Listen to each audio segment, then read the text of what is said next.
After injuring his left knee and redshirting the 2012 and 2013 season, Jeronne Maymon leaned on his parents and his faith for support.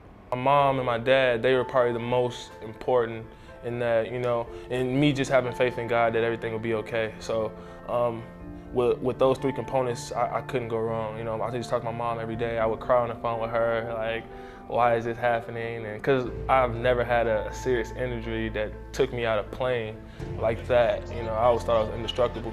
Of course, once you get told bad news that you can't play the sport that you love, it's always sad. But, you know, I handled it well. I got a good support group, and the coaching staff, they really helped me out. Although Maymon was sidelined, he didn't let the year go to waste. He was able to learn from his coaches and teammates by watching them from the sidelines, and he became a more vocal leader with what he was seeing on the court. It was just basically a learning experience. I learned how to be more vocal from the bench, and I can't really show by my actions, so I really had to, you know, get up in their faces and let them know what I saw and what they could do better. You know, I was just trying to be another coach on the bench.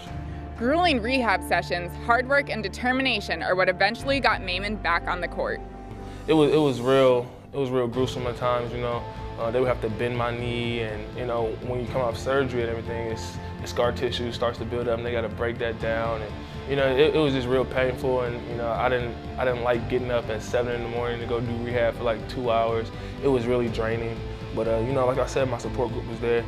He also credits Tennessee's medical staff for getting him to where he is today, and says he's ready to compete again. If I didn't have those guys in place, I don't know where I would be. I would probably, you know, still lack mobility and, you know, still lack extension in my knee. So, but, you know, I worked really hard. My trainers worked really hard. I feel great, you know, dunking the ball, running, cutting, jumping, everything, you know. So I'm really excited, you know, to be able to do the things I used to could do. Maymon envisions what his first game back will be like and is anxious for the day to get here.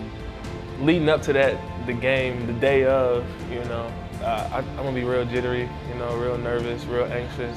I'll probably be emotional a little bit, you know, because it's finally here, and, you know, it's been so long that I've been on the court, you know, with reps and in front of the fans. I know the fans miss me and I miss them, so I daydream about the games, you know, and I just sit up at night and just think about what the season's gonna go like. We have a great team in place, you know, great coaching staff, and I'm just so ready. I'm anxious. I'm scratching for it.